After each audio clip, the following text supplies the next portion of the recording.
con la conferencia Las entidades e instrumentos híbridos en la fiscalidad internacional. Muy buenos días. Primero que todo, quiero agradecer al Tribunal Administrativo Tributario la oportunidad que me da de dirigirme a ustedes en este prestigioso evento.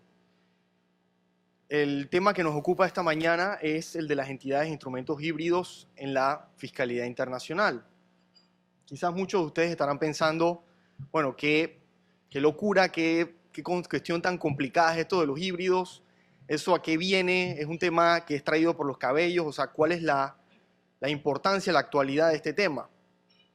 Para lo cual considero importante hacer una breve introducción para explicar por qué este tema es un tema de actualidad, un tema que tenemos que tener una idea de qué se trata. Esto es un tema bastante amplio, un tema que nos puede tomar aquí 3 días analizarlo a detalle. Así que yo he tratado de, digamos, esquematizar lo más importante para que ustedes se vayan de aquí con los conceptos claros de qué se trata este tema de los híbridos. Básicamente, como ustedes saben, en el año 2008, digamos que está ahí esta crisis económica mundial que pone gran presión en los fiscos de los países, sobre todo desarrollados, que tuvieron que entrar a rescatar bancos, instituciones financieras y demás. Y esos estados, ante la apremiante necesidad de recursos, de recaudar de recursos, lo primero, la reacción de estos estados, digamos, agrupados en el G20, fue, oye, vamos a apretar a los países, digamos, a los paraísos fiscales, a las jurisdicciones de baja o nula tributación. Y es así como, si ustedes recuerdan, en el año 2009, Panamá tiene que adoptar una estrategia, digamos, para salir de las listas grises de la OCDE. Y es así como Panamá empieza a diseñar esta estrategia que consistía básicamente en negociar y firmar tratados para evitar la doble tributación que contuvieran cláusulas de intercambio de información, siguiendo el modelo de tratado de la OCDE. Y asimismo Panamá igual adaptó digamos, su legislación para permitir el intercambio de información, incorporó el tema de precios de transferencia y demás. Sin embargo, ya estamos hablando de años 2010, 2011, sin embargo, estos estados ven que igual su recaudación está siendo afectada por otras causas. Y es así como en el año 2012, el G20 le encarga a la OCDE y le dice, necesito que me hagas un análisis de por qué, o sea, qué es lo que está pasando, por qué hay empresas, por ejemplo, salieron unas publicaciones en Reino Unido de que empresas como Starbucks, Amazon, Google, empresas que tenían facturaciones de 2.6 billones, 3 billones, pagaban 0 de impuestos sobre la renta. Entonces, ellos decían, oye, esto no se puede explicar simplemente por el tema de los paraísos fiscales, hay otras estrategias que están tomando estas empresas para no pagar impuestos. Entonces, básicamente, le encargan a la OCDE y le dicen, queremos que nos hagas un análisis de qué es lo que está pasando, pero no me presentes un estudio romántico. Quiero que me señales concretamente planes de acciones a tomar. Y es así como la OCDE produce el reporte BEPS, que ya mencionaron anteriormente. El reporte BEPS contiene básicamente 15 medidas concretas sobre las cuales se debe trabajar y que, digamos, son la causa que explica por qué estas multinacionales están teniendo una tributación baja, una tasa efectiva sumamente baja de impuestos sobre la renta. Entre las medidas que señala la OCDE es que hay que tomar correctivos para evitar el abuso de tratados, hay que legislar sobre el comercio electrónico, que un poco las legislaciones se han quedado atrás en cuanto a eso. Hay que revisar las normas de precios de transferencia para evitar que sean utilizadas para estrategias para trasladar beneficios a jurisdicciones de baja tributación, etc. Entonces, uno de los puntos que se menciona en ese reporte de la OCDE es este tema de los híbridos. Básicamente, la incongruencia que existe en la calificación de los híbridos que está siendo utilizada para la planificación fiscal agresiva. Esto es un tema de actualidad porque ese reporte no se quedó ahí, sino que la OCDE está trabajando en plantear soluciones concretas a atacar esos 15 problemas y tiene un cronograma de trabajo y de acuerdo a ese cronograma tiene que venir con soluciones ya concretas, específicas, a más tardar en diciembre del 2015. Ahora bien, ese digamos que es la explicación de por qué este tema es un tema de actualidad. Ahora bien, veamos, ¿qué es esto de híbridos? El híbrido, o sea, digamos, ¿qué significa un híbrido? Un híbrido es el resultado de una mezcla de elementos de diferente naturaleza y que el resultado de eso deviene algo distinto a la naturaleza de los elementos que la componen. Por ejemplo, un vehículo, te dicen un carro híbrido, que un carro híbrido tiene un motor de combustión y un motor eléctrico. Es un auto híbrido porque combina esas dos cosas. Igual, por ejemplo, podemos ver híbridos en la naturaleza. Por ejemplo, la mula es el resultado de la mezcla entre una yegua y un asno, por ejemplo. No es ni la mula que es, no es ni caballo ni es asno. Es una cuestión que tiene una naturaleza distinta. Entonces, veamos ahora cómo se aplica esto en el tema de impuestos. Tradicionalmente, la fórmula o la forma que tienen las empresas para financiarse es a través de deuda o capital. Quizás esa es una de las preguntas cajoneras que nos hacen clientes que están, digamos, llegando a Panamá, que van a establecer sus empresas en Panamá o que están expandiendo operaciones, etcétera. Nos dicen, oye, ¿cómo financio esta operación?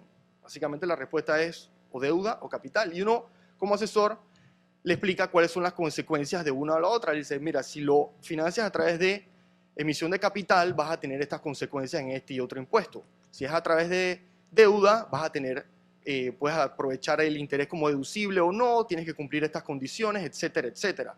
Les vamos explicando eso. Eso es, digamos, esas dos opciones, deuda o capital, es lo que, digamos, siempre había sido las opciones. Sin embargo, digamos que en los últimos 15 años, con la sofisticación de los mercados de capitales, han surgido toda una serie nueva de instrumentos. Estos instrumentos vienen a encontrarse, digamos, entre esos dos extremos, entre el extremo de instrumentos de capital y instrumentos de deuda. Hay un abanico de opciones, de instrumentos que combinan elementos de ambos conceptos. Es así como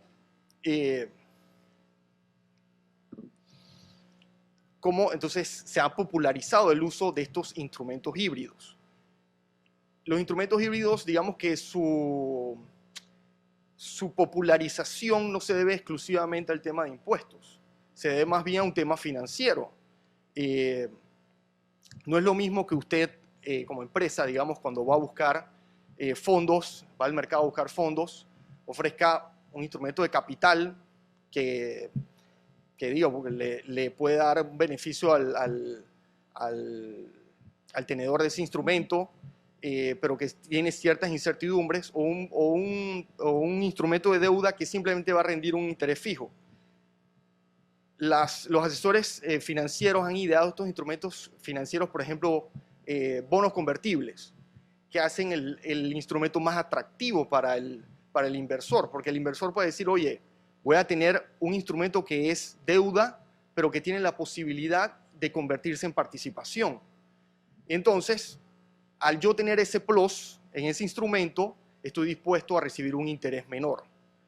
Y entonces la empresa, lógicamente, lo que está buscando es un financiamiento lo más barato posible.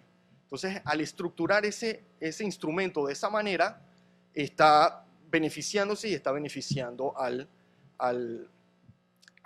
inversor. Entonces, básicamente esto es lo que ha movido la creación de estos instrumentos. Pero ¿qué pasa? Digamos que hay un consenso, si usted va y analiza los sistemas domésticos de impuestos de los diferentes países, digamos que hay cierto consenso en la manera de tratar a los instrumentos de deuda y la manera de tratar a los instrumentos de capital. Usualmente, los rendimientos que paga un instrumento de deuda van a ser deducibles y el que reciba esos rendimientos va a considerarse que tiene un ingreso gravable. En el caso de los dividendos, el consenso es que los dividendos no son, lo que se reparte de dividendos no son deducibles y en algunas jurisdicciones ese impuesto de dividendos se grava, en otras no. En lo que no hay consenso es cómo calificar esos instrumentos híbridos. Cuando estamos específicamente frente a un instrumento que combina elementos tanto de deuda como capital, no hay una unanimidad en qué criterios sigo para calificar ese instrumento. Y entonces eso causa que cuando hay transacciones entre dos países, puede ser que un país califique un instrumento X como deuda y el otro país con el que interactúa está calificando el instrumento como capital. Entonces, los asesores fiscales internacionales se aprovechan de esta incongruencia en el trato para establecer estrategias que, como ya veremos, se traducen en la elusión fiscal, ¿no? De igual forma, agrega más complicación el hecho de que es muy difícil que existan dos instrumentos híbridos iguales. Los instrumentos híbridos son sumamente flexibles y los asesores financieros pueden diseñar estos instrumentos híbridos con características propias, muy ligadas a las características particulares de la empresa. Entonces esto, digamos que acrecienta más el problema de cómo calificar un instrumento híbrido específico. Este asunto, antes de ser mencionado en el reporte de BEPS, había sido ya objeto de análisis en un estudio que hizo la OCDE en el año 2012. Existen diferentes tipos de híbridos. Existen entidades híbridas, existen entidades con doble residencia, instrumentos híbridos y transferencias híbridas. En esta exposición nos vamos a concentrar en lo que se refiere a entidades híbridas e instrumentos híbridos. Las entidades, por ejemplo, con doble residencia son entidades que se utilizan, entidades, digamos, una corporación que es considerada residente en dos países y lo que hacen estas compañías es que, digamos, deducen un gasto en dos jurisdicciones distintas, un mismo gasto en dos jurisdicciones, o arrastran una pérdida en dos jurisdicciones distintas. Pero bueno, eso no lo vamos a entrar en profundidad con lo que se refiere a entidades e instrumentos híbridos. Igualmente, el resultado que se obtiene de la utilización de estos instrumentos híbridos son esquemas de doble deducción, es decir, un gasto es deducido en dos jurisdicciones distintas, un mismo gasto. De deducción y no inclusión. Ustedes saben que, por ejemplo, en el sistema panameño tenemos un sistema de correspondencia. Lo que es deducible para una persona es gravable para otra. Esa es la lógica que siguen la mayoría de los sistemas.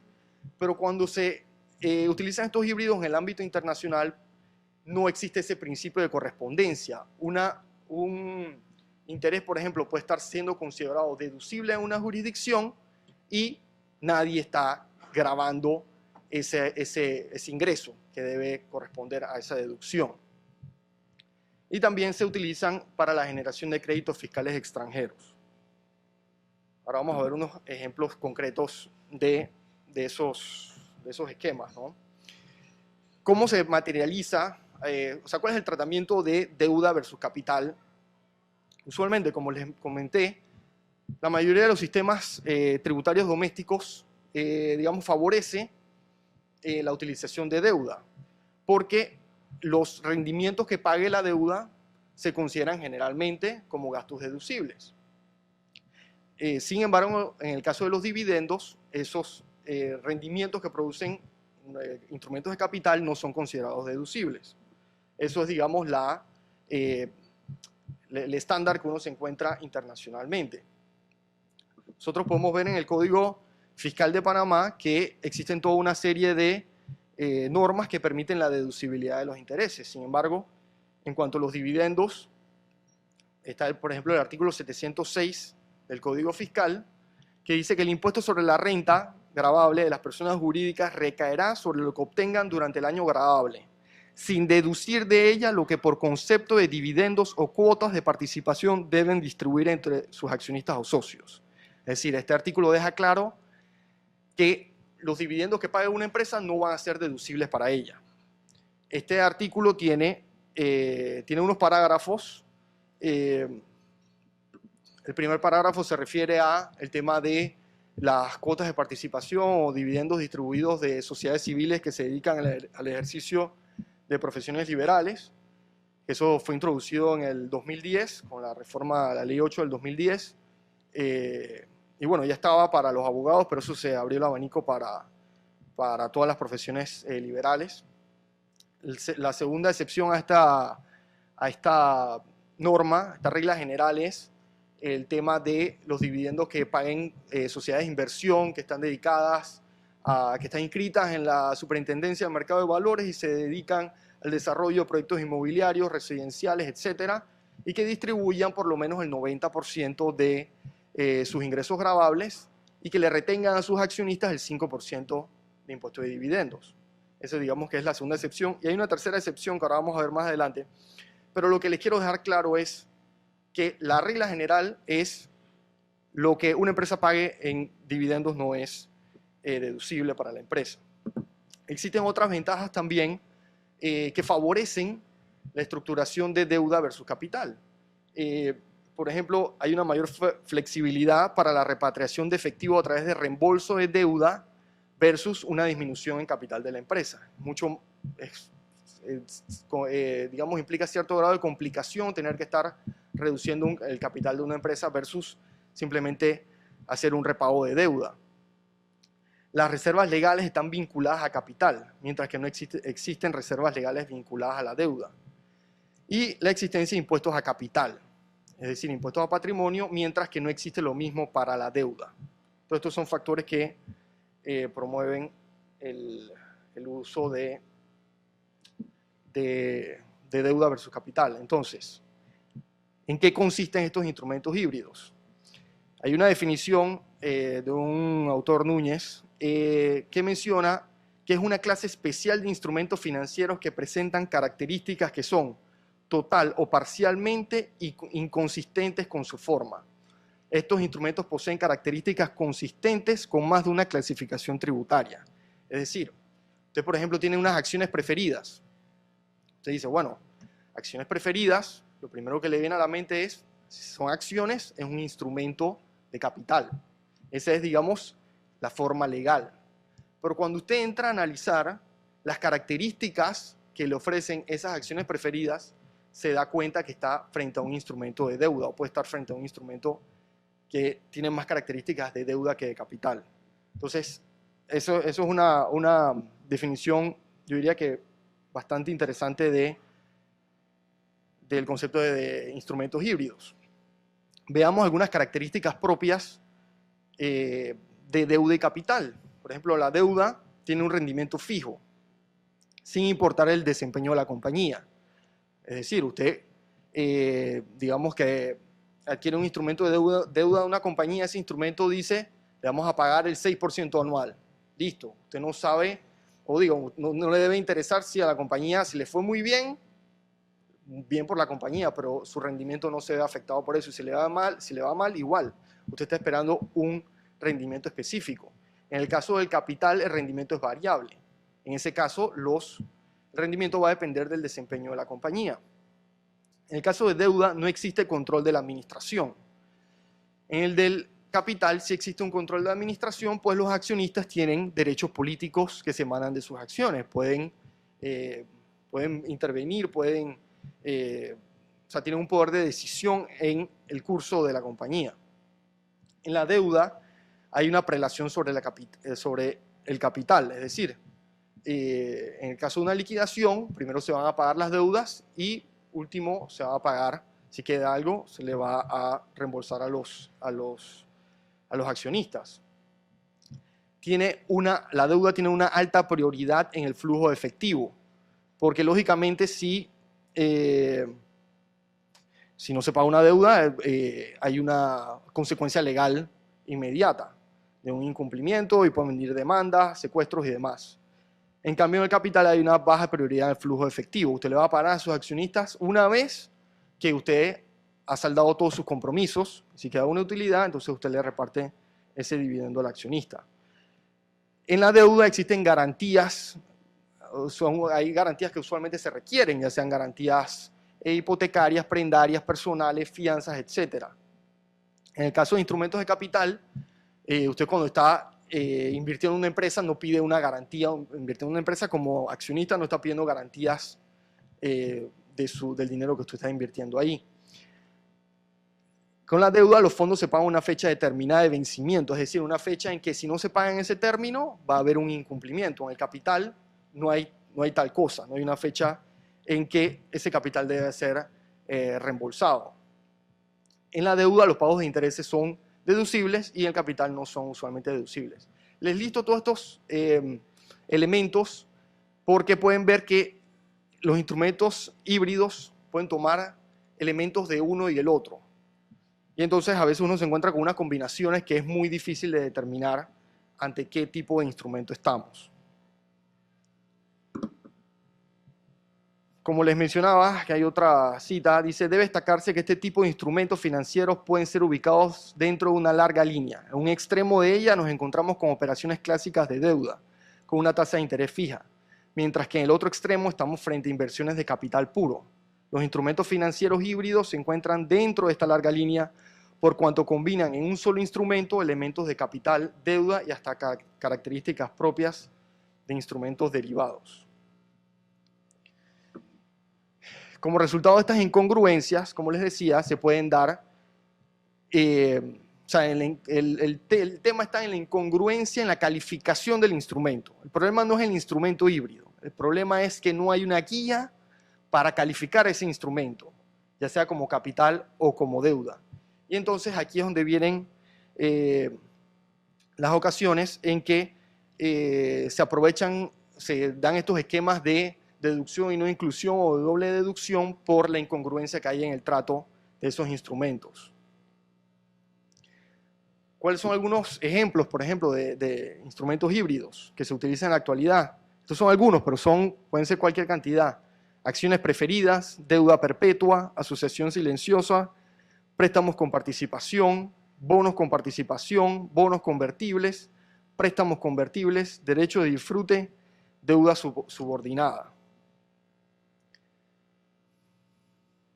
Este es la tercera excepción a la regla general que le estaba hablando del artículo 706, que esto fue introducido con la ley 52 del 2012. Miren el caso curioso de este caso, ¿no? Que está dentro de nuestro código fiscal. Dice, para los efectos de este artículo se excluyen los dividendos o cuotas de participación que se distribuyan y correspondan a acciones preferidas nominativas, siempre que cumplan con las siguientes condiciones. Que su vencimiento no sea mayor de 5 años, que no formen parte del capital de acuerdo con las NIF, que pertenezcan a propietarios de acciones comunes de la sociedad emisora, que devenguen un rendimiento no mayor del 6% anual, que no sean transferibles, que la emisión de dichas acciones preferidas no exceda el 40% del patrimonio. Entonces aquí estamos viendo un caso clásico de un instrumento que en su forma legal es un instrumento de capital, pero en su fondo es un instrumento de deuda, porque además la ley abona y dice que los dividendos o cuotas de participación que se distribuyen correspondan a acciones preferidas de que trata este parágrafo recibirán un tratamiento fiscal equivalente a aquel aplicable a intereses deducibles. Es decir, la suma distribuida en concepto de dividendo o cuota de participación será deducible para efectos del impuesto sobre la renta. Entonces aquí podemos ver un ejemplo clásico de un instrumento híbrido contenido en nuestra legislación, pero en este caso ya la ley le está dando una calificación, está diciendo yo le voy a dar un trato a este instrumento híbrido de deuda. Veamos un ejemplo de lo que le estaba hablando. Tenemos una empresa matriz que está ubicada en el estado A, con una empresa subsidiaria en el estado B. La empresa matriz tiene que, financiar a la empresa subsidiaria. En el estado A, y lo hace a través de un instrumento híbrido, que en el estado B es calificado como un instrumento de deuda, mientras que en el estado A es calificado como un instrumento de capital.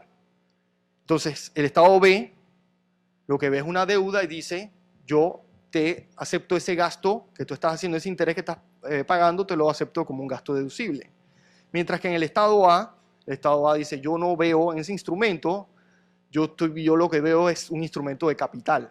O sea, yo lo que veo es que tú estás recibiendo un dividendo y bajo mi jurisdicción yo no grabo dividendos. Entonces aquí tenemos un ejemplo de deducción y no inclusión. Alguien está aprovechando la deducción del rendimiento, pero nadie está tributando sobre ese rendimiento. ¿Ok? Aquí vemos otro ejemplo, bastante parecido. En este caso, en el estado B, donde está este banco, existen normas, digamos, acuérdense, tenemos reglas tributarias, reglas, digamos, de regulación bancaria. Bajo la regulación bancaria del estado B, el instrumento híbrido en este caso, bajo el cual se está financiando el banco, es calificado como capital. Para efectos bancarios es calificado como capital, pero para efectos tributarios en el estado B es calificado como interés. Entonces, claro, el banco lo estructura de esta manera porque tiene que cumplir con requerimientos mínimos de capital. Entonces, se estructura el instrumento híbrido de tal manera que para efectos regulatorios sea considerado capital, para efectos tributarios sea considerado interés, deuda. Y entonces se obtiene también otra ventaja de la falta de congruencia en la calificación. En este caso se está dando una falta de congruencia no solamente a nivel interno del estado B, sino también entre A y B, porque A, regresamos al mismo caso, en el estado A consideran el instrumento no como deuda, sino como capital, y por lo tanto no está siendo grabado. Bueno, aquí tengo un cuadro, yo creo que es un poco difícil de leer de donde ustedes están, pero básicamente aquí lo que muestra es las diferentes opciones que hay dependiendo de la calificación del instrumento híbrido.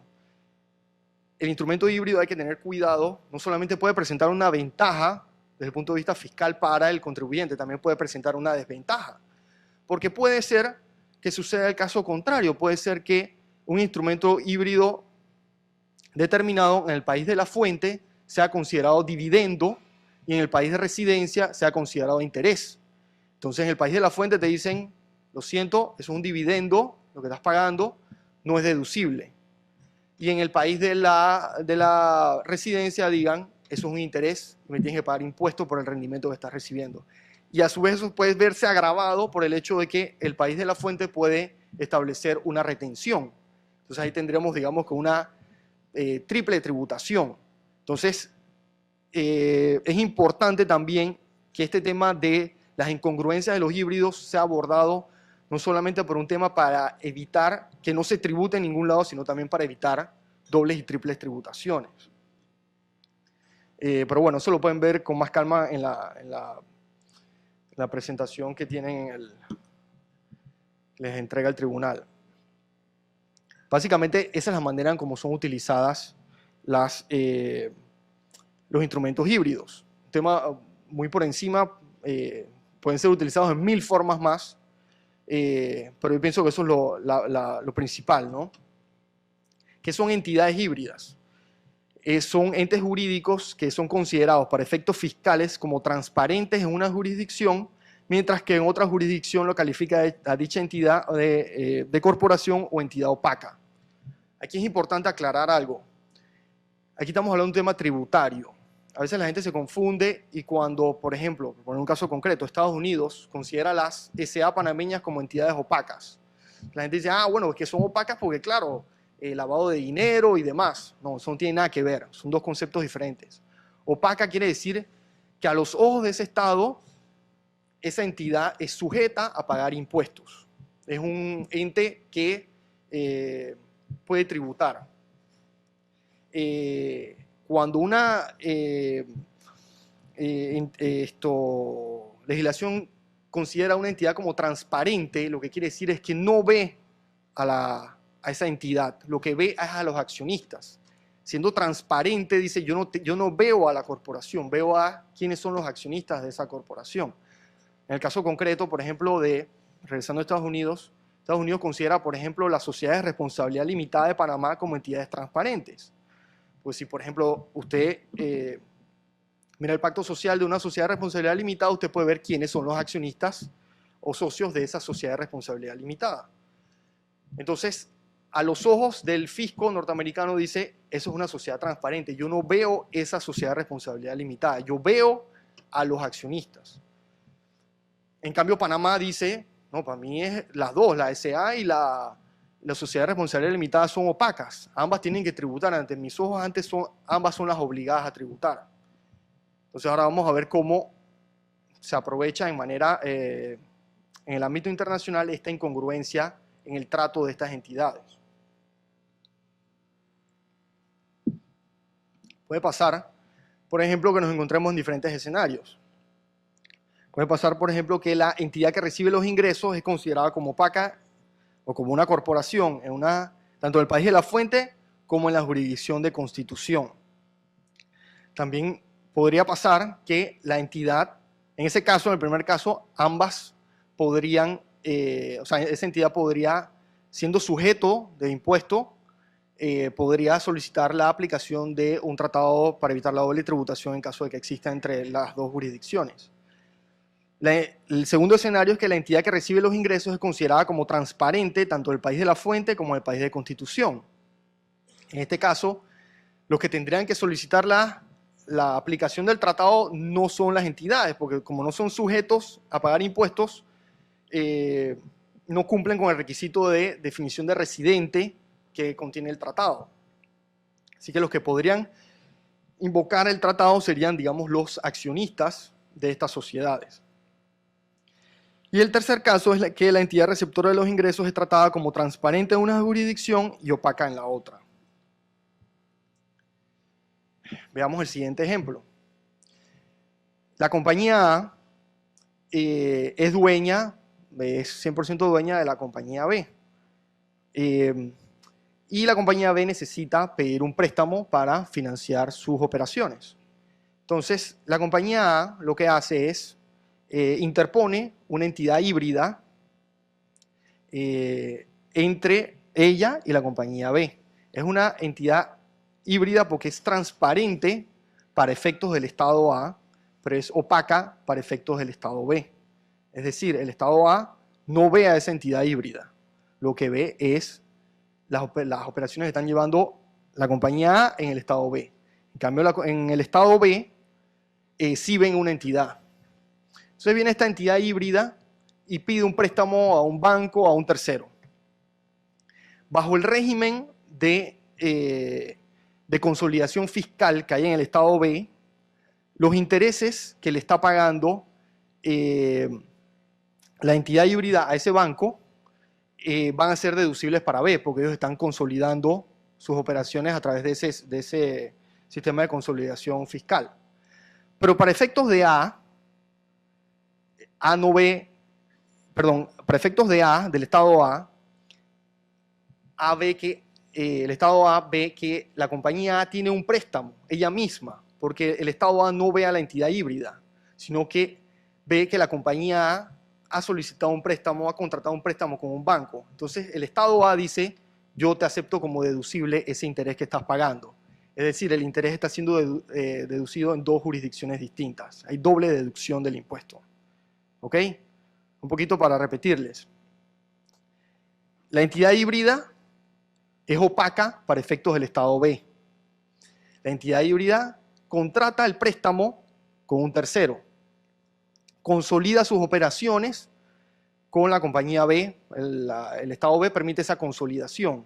De tal manera que esos intereses que está pagando son deducibles en el estado B contra las operaciones que está teniendo la compañía B. En el estado A, toda vez que el estado A no ve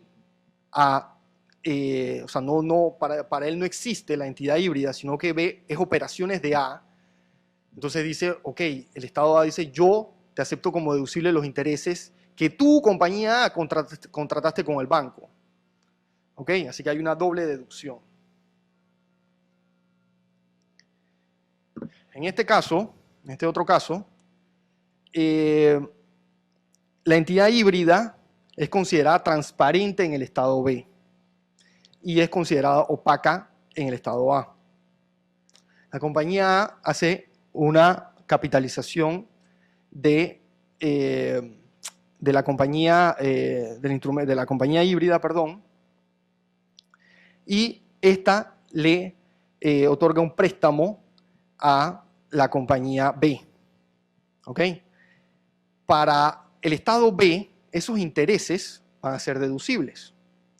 Pero el estado B, es que debe haber otros números aquí en vez de A y B, lo que el estado B observa es que el interés que la compañía B está pagando, se lo está pagando no al híbrido, se lo está pagando a la compañía A. ¿Ok? Entonces dice, bueno, yo te acepto el gasto como deducible. En cambio, en el estado A no se ve, o sea, no se ve ese préstamo. Lo que se ve es simplemente una capitalización que le está haciendo la compañía a la compañía, para efectos del estado A, opaca, que es el híbrido, en el estado B. Entonces, en este caso, hay una deducción de interés y nadie está tomando el ingreso como deducible. En este otro caso, en este caso el híbrido es transparente para la jurisdicción A. La compañía A le otorga un préstamo al híbrido para adquirir las operaciones de B. Luego el híbrido, que es considerado opaco en el estado B, se fusiona con la compañía B. Entonces, en el estado B están viendo un préstamo que va a ser deducible en el estado B, que le está pagando la compañía B a la compañía A. Como para efectos del estado A, el híbrido es transparente, el estado A no ve un préstamo, porque usted no se puede prestar a sí mismo. Recuerden, la compañía A le prestó al híbrido. Para efectos, como el estado A considera esa entidad híbrida transparente, no ve el préstamo. No lo considera un préstamo. Usted no se puede prestar, usted no puede presentar, por ejemplo, una declaración de renta diciendo que usted se prestó a sí mismo. Igual manera es acá. La compañía A, el estado A dice, yo no veo un préstamo. Yo veo una transferencia de dinero, pero yo no veo un préstamo. Entonces, el interés está siendo deducido en el estado B, pero no está siendo grabado en el estado A. Bien, ahora veamos este tema de los instrumentos híbridos a la luz del modelo tratado de la OCDE. Como ustedes saben, Panamá ha seguido ese modelo, así que es importante mencionarlo para ver si el tratado contiene la solución al problema o no en el tema de la calificación.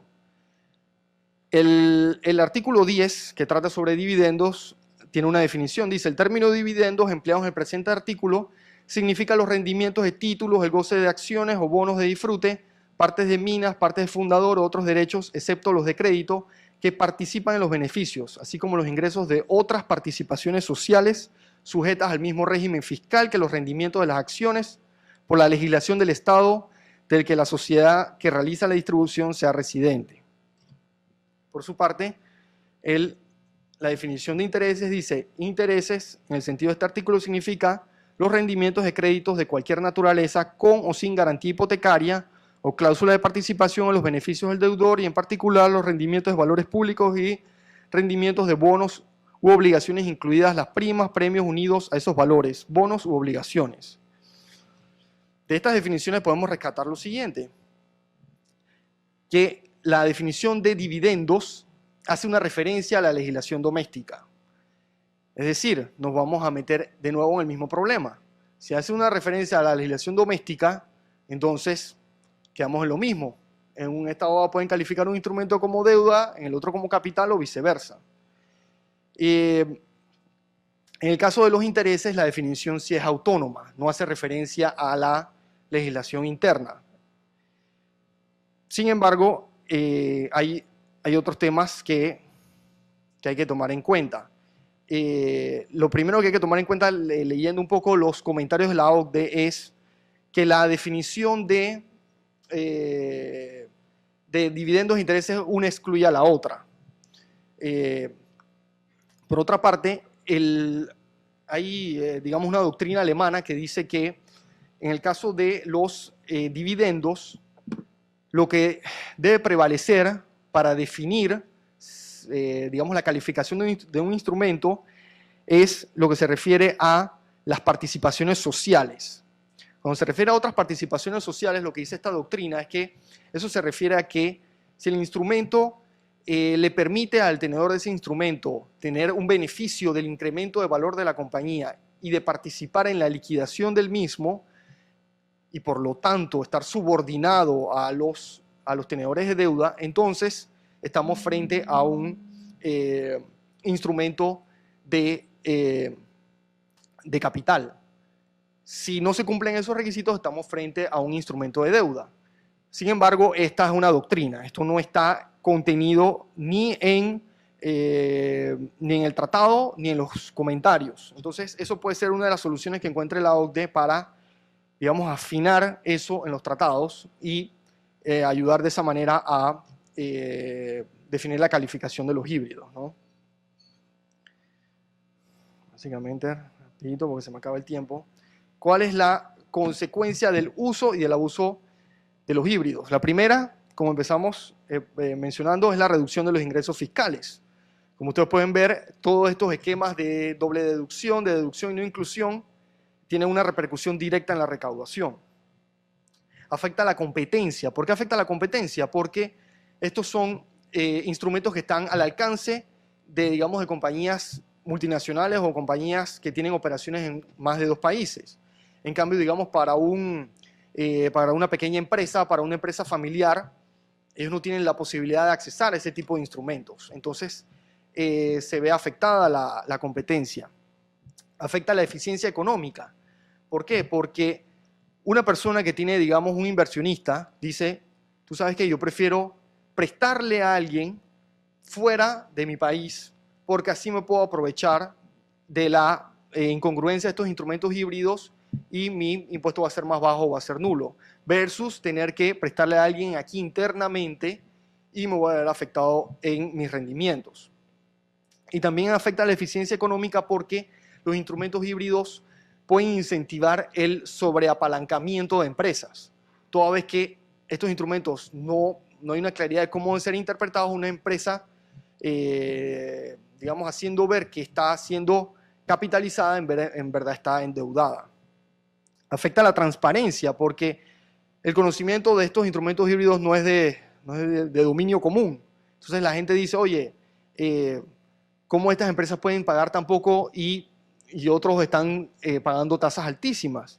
Y esto va relacionado con la última consecuencia, que es la justicia, porque digamos que estos son instrumentos que pueden ser utilizados por empresas que tienen ingresos provenientes de capital, pero digamos un trabajador cuyo ingreso proviene solamente de su fuente de trabajo, no puede tener acceso a estos instrumentos. ¿Cuáles son las conclusiones?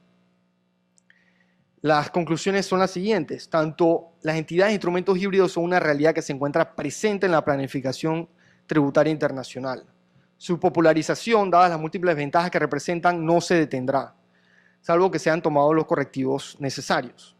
La armonización de las legislaciones domésticas no parece ser una solución viable ni posible si no es efectuada de forma coordinada entre todos los estados. A nuestro criterio, lo que se impone es que el establecimiento de estándares internacionales que aborden de una manera coherente y comprensiva este problema. Si cada estado establece una política aislada para abordar el tema, nos corremos el riesgo de causar mayores distorsiones, obteniendo como resultado la doble tributación en muchos casos. Se hace necesario darle un seguimiento al trabajo que está efectuando la OCDE dentro de este proyecto de BEPS. Dentro de lo que ellos proponen están cambios en el modelo de tratado para asegurarse que entidades e instrumentos híbridos no son utilizados para obtener indebidamente beneficios de los tratados para evitar la doble tributación. Hacer recomendaciones para el diseño de legislaciones domésticas que que prevengan la exención y no inclusión de pagos que son deducibles para el pagador. Legislación doméstica que rechace la deducción de un pago que no es incluido como ingreso por el que lo recibe. Legislación doméstica que rechace la deducción de un pago que también es deducible en otra jurisdicción, doble deducción. Mayor coordinación o reglas de desempate entre los estados cuando se vayan a aplicar las reglas antes mencionadas. Y eso es todo por ahora. Muchas gracias.